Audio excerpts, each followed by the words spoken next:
जय श्री राम। आप सभी का जीवन मंगलमय हो। एक भारतीय जनता पार्टी थी जिससे उम्मीद जगी थी कि धर्म का पताका, धर्म का अनुशासन स्वीकार करेगी। धर्म का अनुशासन देश में लागू करेगी। धर्म के अनुशासन से देश समृद्ध होगा, आत्मनिर्भर होगा, शक्तिशाली होगा, सामर्थ्यवान होगा, निरोग होगा।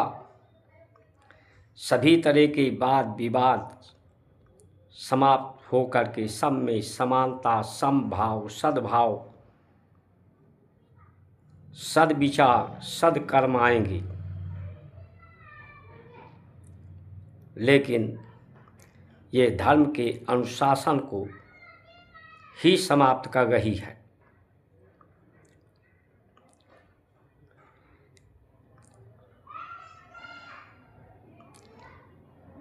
भारतीय जनता पार्टी की रीढ़ की हड्डी सवर्ण है।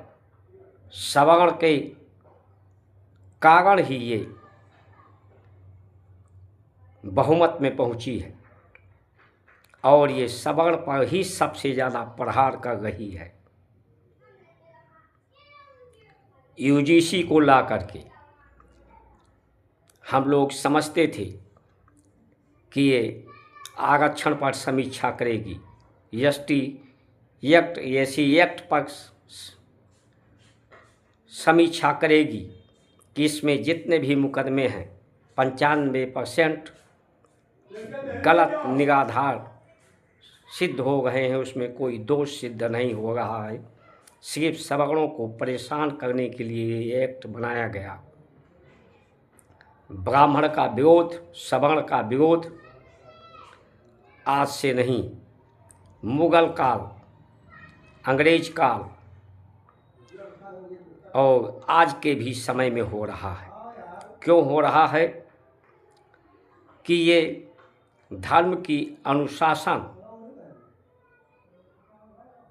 के अनुसार, समयानुसार, सम के अनुसार, सद्बुद्धि के अनुसार, सद्चिंतन के अनुसार व्यवस्था चाहते थे। जिनको अनियमता करनी थी, अनीत करनी थी, उन्होंने ही ब्राह्मण को अपने मार्ग से हटाने का काम, सवर्णों को अपने मार्ग से हटाने का कार्य करने का प्रयत्न किया है। चाहे मुगल के समय में हो, अंग्रेज़ों के समय में हो, इन सवर्णों ने ही अपनी योग्यता, अपनी उपयोगिता सिद्ध किया है। सबसे ज़्यादा बढ़ चढ़ करके इन अनीत व्यवस्थाओं से लोहा लिया है, अपनी बलिदान दिया है। धर्म, सनातन धर्म का जो पर्याय है वो सत्य है। इसका जो मूल है वो सत्य है। नाथ सकल संपदा तुम्हारी, मैं सेवक सुत समेत नारी। हे नाथ, ये तुम्हारी संपदा है। उस संपदा को सुरक्षित रखना, संभाल के रखना, उसको सुंदर व्यवस्था में व्यवस्थित करना, ये जिम्मेदारी, ये अनुशासन को हम स्वीकार करते हैं। हमारा पूरा परिवार, मैं और मेरा संतान और नारी, सभी को हम इसके प्रति जिम्मेदार, ईमानदार और बहादुर बनाएंगे। समय अनुसार कार्य करेंगे, समानता के लिए काम करेंगे, समान विचार, समान आहार पूर्णता के लिए काम करेंगे, क्योंकि जब बच्चा पैदा होता है तो अपूर्णता का अनुभव करता है, अभाव का अनुभव करता है।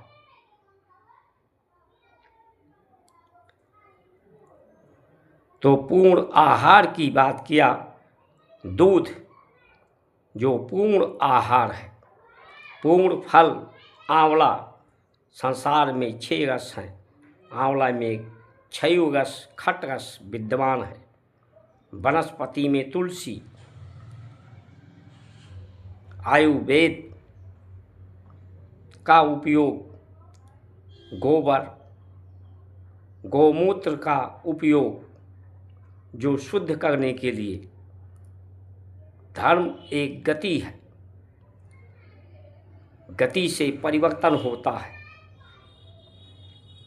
प्रकृति के साधनों का जितना अधिक उपयोग करेंगे उतना अधिक तीव्र कर्म की गति चाल होगी। गति की चाल अधिक तेज होगी तो परिवर्तन जो प्रकृति का प्रभाव है, परिणाम है, परिवर्तन वो शीघ्र परिवर्तन होगा। लोगों को समयानुसार सम का, समानता का, परमात्मा समय के रूप में भी है, उसका पूरा अनुभव प्राप्त नहीं होगा। जीवन जन्म हुआ है तो जन्म का कारण अनुभव लेना है, अनुभव को प्रमाणित करना है कि सब ईश्वर के अंश हैं, उसी के समान हैं। सबको अपना बनाएंगे। जो सत्य को स्वीकार करेगा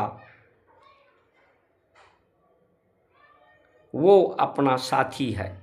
जो सत्य से भरमे हैं, भटके हैं, भूले भटके हैं, उनको तारेंगे, स्वयं तक जाएंगे, उन्हें भी सही रास्ते पर लाएंगे।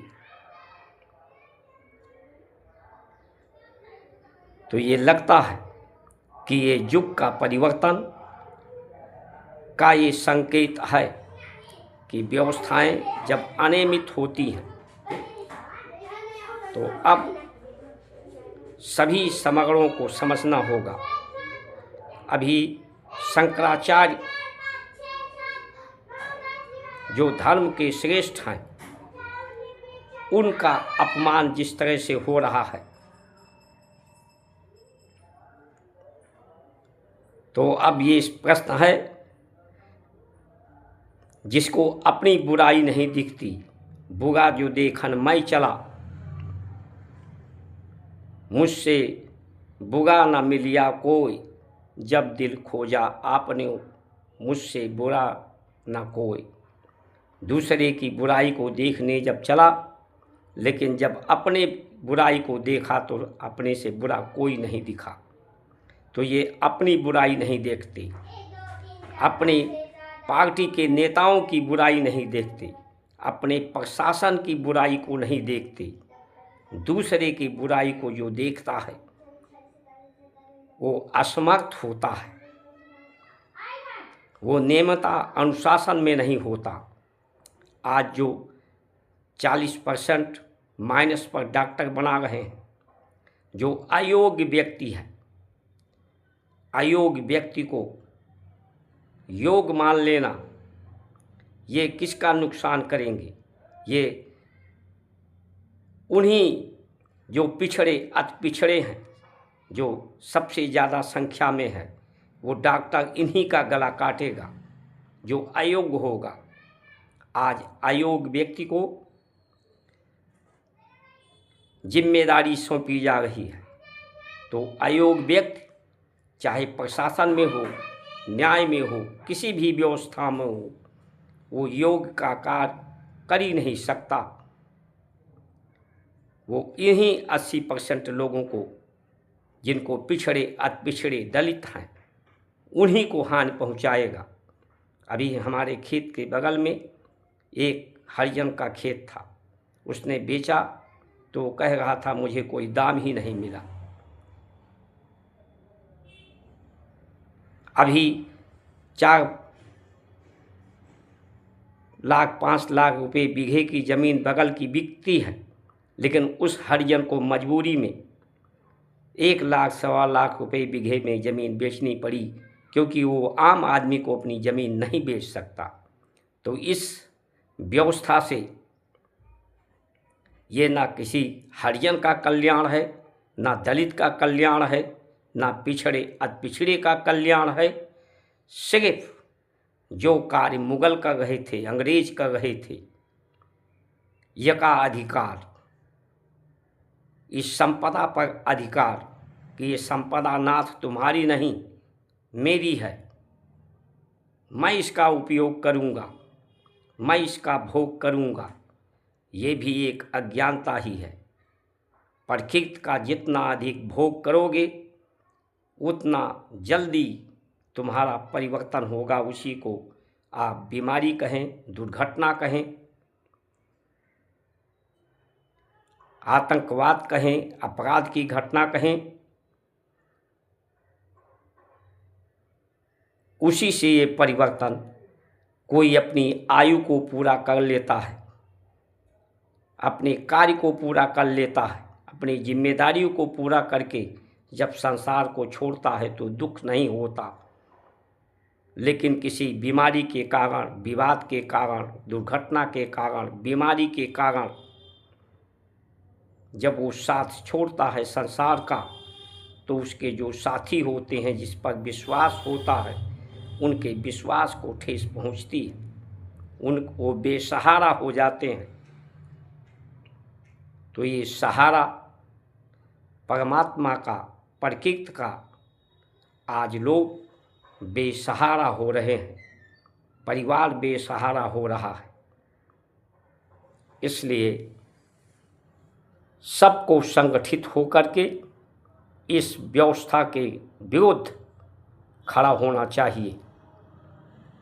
और अगर ये व्यवस्था नहीं बदल सकती तो इस व्यवस्थाओं से दूरी बनाने की आवश्यकता है। जय श्री राम।